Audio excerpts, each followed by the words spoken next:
Have you ever needed to do a quick interview in Ecamm but had to design the scene first? What about an impromptu teaching segment that required a screen share or PDF so you can actually share your visuals? I know I'm not the only one who has needed a dynamic placeholder so you can handle something off screen while live, or a dedicated scene for comments. If that's you, you're in the right place. Let's build out 5 scenes every Ecammer needs in this step-by-step video.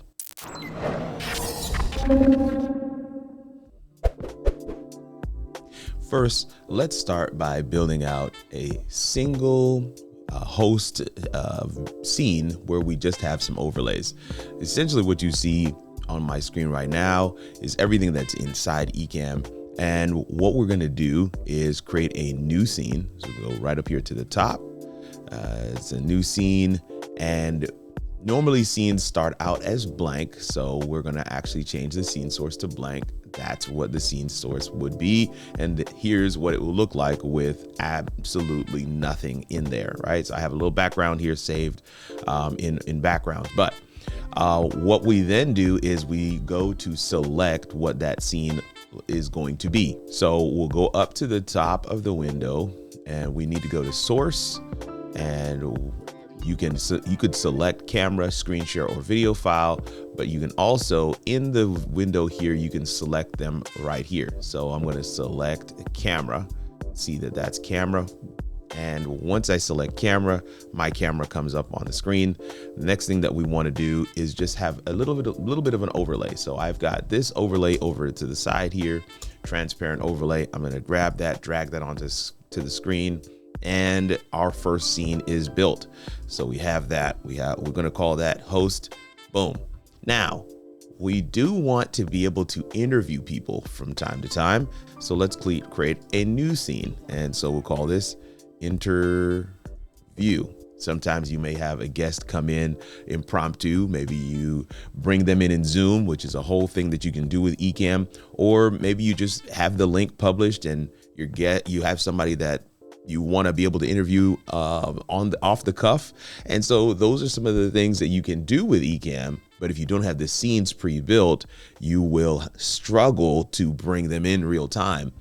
Even though you do have preview mode, which allows you to build scenes on the fly. And you can see fairly quickly just in this tutorial how easy it is to build out those scenes. So here we are back on the computer, and we have this blank scene. And I have a background saved here, but I'm just going to pull it from my assets folder.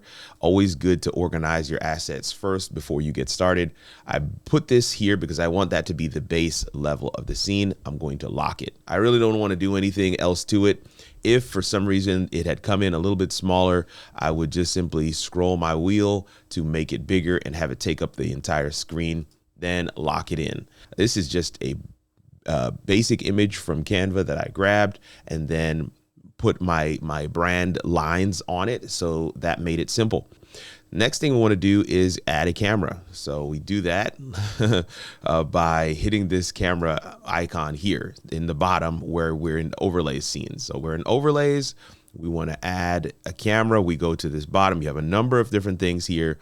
You can grab the background like I did before and drag it in here, but you can also grab an overlay and just click on that. Find your overlay, the one that you want, and you can open it that way as well. In this case, we want to add a camera. So let's add that camera there now. What I always recommend is that you get the camera the way you want it on the first one. So then you can duplicate it from there. So I do want a border. I want that border to be white. I do want a little bit of a shadow. I want that shadow to be black. All right. So that's all I'm doing is just picking the shadow here, checking that box and selecting the color. For the border, I've selected the color of white. And now I'm just going to make sure that I have it where I want it to be. So there is a center line there, and I want to frame it up. Perfect. Now this is a custom camera shape. So here are your shapes. You have wide, classic, square. So let's just go through them real quick. Wide is your typical 16:9, and that's going to give you the full camera. But then you also have classic, which kind of gives you that 4x3 old school. You've got square, more of like an Instagram size. You've got circle, and then you have squircle. It's kind of a square and circle kind of combined. And then you can go to tall, which is that 9x16 vertical. Custom is what I like to use because then I can size it and shape it wherever I'd like. And it does crop in on that camera where it sees fit. So now I'm going to look for, there's one line and we're looking for the other. There it is. So now that I have that, I just hit option, the option key on my keyboard, and drag. Once I do that, it gives me an additional camera, and I can put that right into the place where I want it to be. You can see that it's here. You can select that camera, go to the source, right? The video source, and select guest one, so that as soon as your guest comes into Ecamm, you simply assign them to guest one and you'll be good to go. In this case, I may decide to just go with camera B. And if I do, I can go over to my camera switcher and select a camera for camera B, and you'll see that that pops up. I can even select my same camera for camera B, and you'll see that that pops up. And again, now we're ready to go. I've got a 2-person interview ready to go. The only other thing that I always try to do in Ecamm is make sure I go into overlays. You go to the overlays menu here at the top and then go to add placeholder comment overlay. So you hit that, and then what that does, it allows you to design where your comments come in and how they look when they do come in. This is okay. Maybe I might want to change the color, change the font, change the background. I don't know. But in this instance, I think the color is purple. I'm going to just change that to black so it matches the rest. I do want it to have a transition where it flies in from the bottom. That is ready to go. And once you have that like that in that scene, that comment will always display in that way. So now we have one setup like this. You always want to make sure you go and lock your overlays. That was terrible of me. You have your interview one, and again, I want to lock my overlays, my cameras. I want to lock my background. Make sure you have that.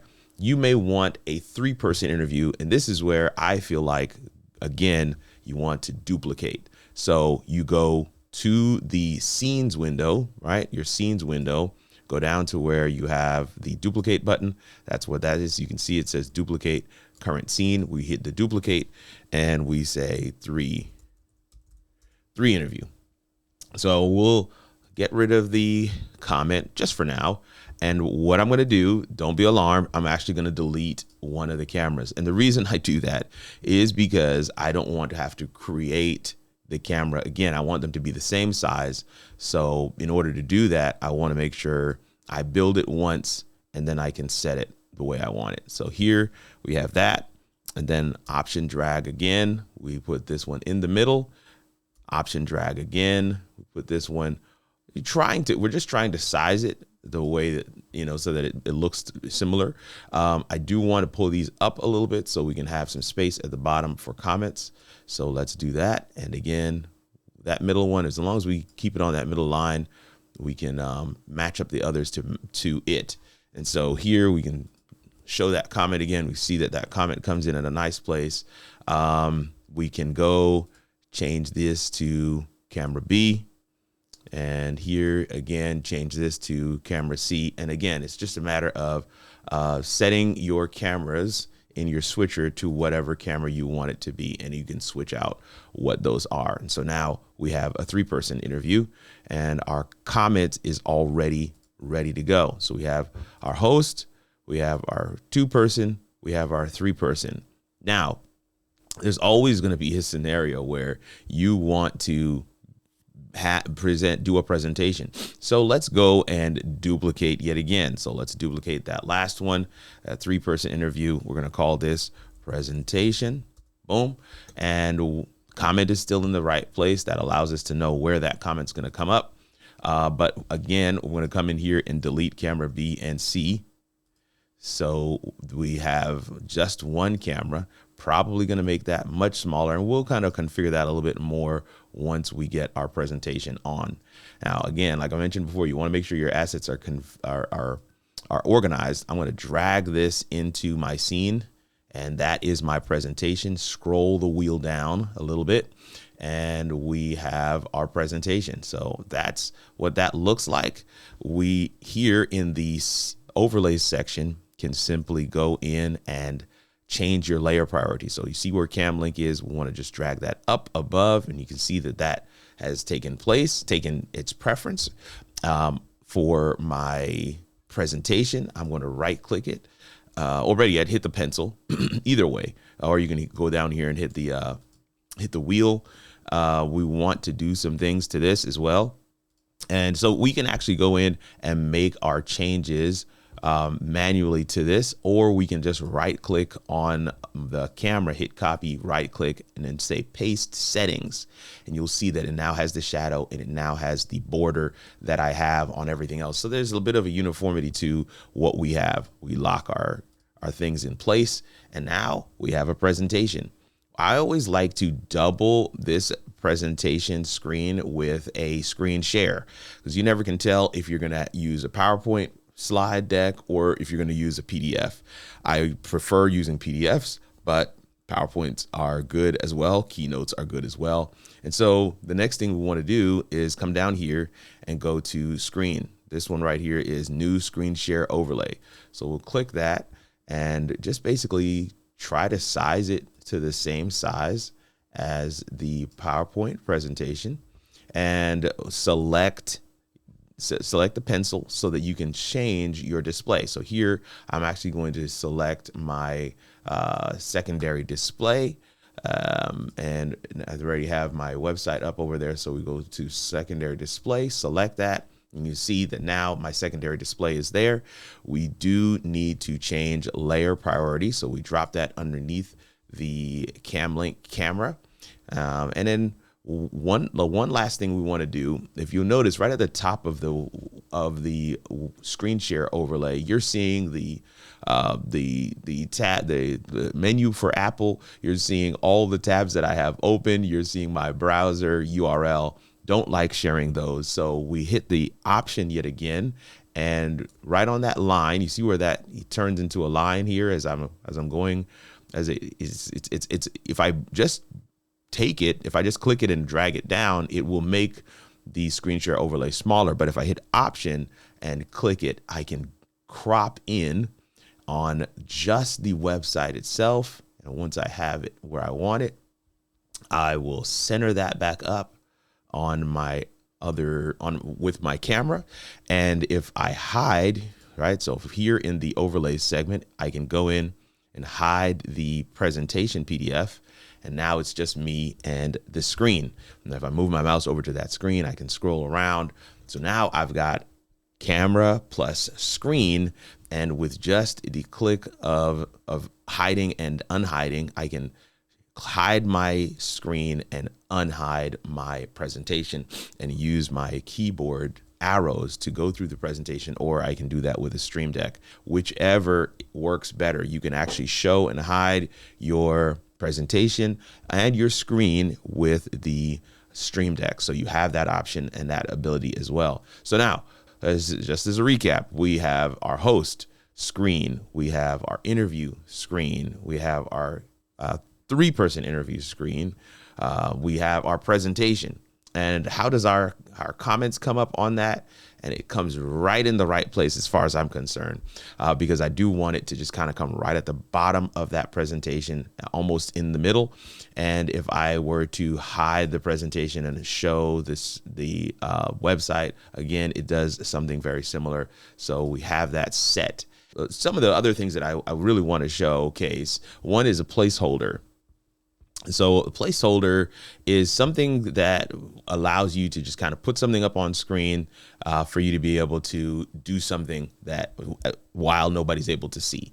And so what I like to do with the placeholder, I'm just going to name this scene real quick, right? We just created a new blank scene, no duplication this time. I've got a new blank scene. First thing I'm going to do is I'm going to use a video. Now, I want to be clear. You could very easily just put a graphic on the screen and that would do you just fine to use as a placeholder, but I'm going to put a video. And so in this case, I'm going to use the intro video for the show in the Coaching Corner, but instead of opening it up as a video, I'm going to bring it in as an overlay and add it as an animated overlay. Now, once I have it that way, there is no audio for that video, which is great. This is exactly what I want. Then I come here to the animation settings. I set it to autoplay. And then when it is finished, I set it to loop. So once that's done, I can lock that in place. And that is the first layer. The next layer that I want to put in place is a grid. I want to put a grid over top of that video. And then all I'm going to do with this grid is change the opacity down on it, probably about 50%. So I've got that right at 50% right there. Maybe 50 is a little too much. I do want people to be able to see a little bit, but I also want that textured look above the video because I am going to put some text on top. And so we have that there like that. The next thing I'm going to do is add what we call a shape overlay. So new shape overlay. You can see that right in the bottom right there. I'm going to select that. And I like to change this right as I get it in here. I'm going to change it to the color to be motion. And then you select your brand colors. For me, that's black and purple. I'm going to use white in the words I'm going to put above this. I don't want a border. I don't want it to transition or fly in anywhere. And I don't need any shadow. So all I've done is added it. I can change this to a circle, squircle, or square, but I do want it to be rectangle because that gives me the most flexibility. With these shape overlays, you have the ability to, crop in, do whatever you want. Now I'm just going to have it take up the whole screen, and I'm going to do the same thing again. I'm going to change the opacity down on that bad boy. So you can see that black and purple moving around, but it isn't, it's meant to kind of shade the video a little bit so it's not as prominent because I want my text to take up the most prominence. What I do like to do, again, as I mentioned before, you want to make sure you have your stuff organized. So I call these 3 background. I'm going to put them all in this folder. So I'm just going to highlight all 3 of these, call them background, lock them in place, and then link them. So if I ever want to move them, I can move them together. The next thing that I want to do is be able to put the text and maybe just a couple of little logos and my handle in place on the screen. Grab it from the scene that I already pre-built, and we're going to take from this text and bottom text, right? So I'm just going to take both of these and copy those. Let's go back over to our scene that we're building called Placeholder, and we're going to paste these. Now, first we have text and bottom text, right? And I'm just going to go through every one of these assets. I have each one of them here. You can see there's the Instagram logo, my logo. There's a number of things here. So we have bottom text, and we also have background. So in the background, I do not in the background, actually above the background, I do want to have my logo. So we're going to add that as well. And so let's go and grab that logo. So here it is. My logo is here. We'll put that right at the top, and let's see. There we go. So that's my logo. We'll make sure that's in the center. Don't want it too big, so I will just try to scroll it in a little bit there and make sure that we get that blue line, put it up. So that's what it'll look like. So I have my logo on the top. I'm going to put that I'm going to just leave that there and lock it in place. I have just 2 text lines, 2 text overlays, and you can simply go in here, hit the new text overlay, and all I've typed in is the phrase, "Let's figure it out." Of course, I've selected a particular font, and underneath that, I have the phrase "together," and I've made that all caps, and again, selected a particular font. So let's figure it out together. Underneath that, the bottom text is the different logos. So you have the Instagram logo, you have the Facebook logo, and the YouTube logo. But then I also just have a little world logo that to signify my website. And I just have typed text of howitallworks.com and at Kirk R. Nugent. So that constitutes my placeholder scene. The two bonus ones I did want to share in this session here is one that is, you just always want to make sure you have a scene that is already blank and has your background locked in. It's not so much that you're going to do anything with it, but you just want to have a scene like this. Maybe you, instead of 4 people, there's 5, and you want to just quickly bang that out. And so I always have a blank template ready to go. And then the last one, I always make sure that I have a video scene ready to go that has picture in picture. So here you have a blank scene, and we would simply go to this video file and select the video file that I'd like. And in this case, I believe we're going back to that assets folder, and I'm just going to show an old version of my studio. And you know, there's music playing on there, so you might want to pull that down some. In this case, I will want to pull it down. Regardless of what you're playing, you have your video scene. You can select from the different pieces, the different video assets that you have already preloaded, or you can choose a file and choose one from there, and you're always ready to go. You're always ready to go. So the bonus ones were the blank template and the video picture in picture, but I do always like to have something for comments. So let's do one for comments real quick. We'll just do a duplication of this one so that we have everything here. We are going to go ahead and get rid of the comment placeholder. We're going to get rid of the screen share, and we're going to get rid of the PDF. So that leaves me by myself. I like to move the camera to the other side so that there's a little bit of a difference between when I'm doing a comment and when I'm doing presentation. And the main thing here is to just, again, we're going to utilize this new shape overlay, but instead of using the purple this time, we will hit the pencil to make some changes. I don't want it to be motion. I just want it to be one color. And in this case, I do want it to be white. Now, it's personal preference. You can do whatever you want with that, right? It doesn't have to be white. You can actually change it to whatever you'd like. I'm going to make the shadow black on that one. And I do want a border, and I'm going to make that border a color. In this case, we definitely don't want it to be blue. We probably want it to be something that's in the brand. So I'm going to use slate, which is one of the brand colors for my channel. And again, we want to make sure that that rectangle is below the camera, and we want it to be a little bit bigger. We just want to be able to showcase those comments in a prominent way.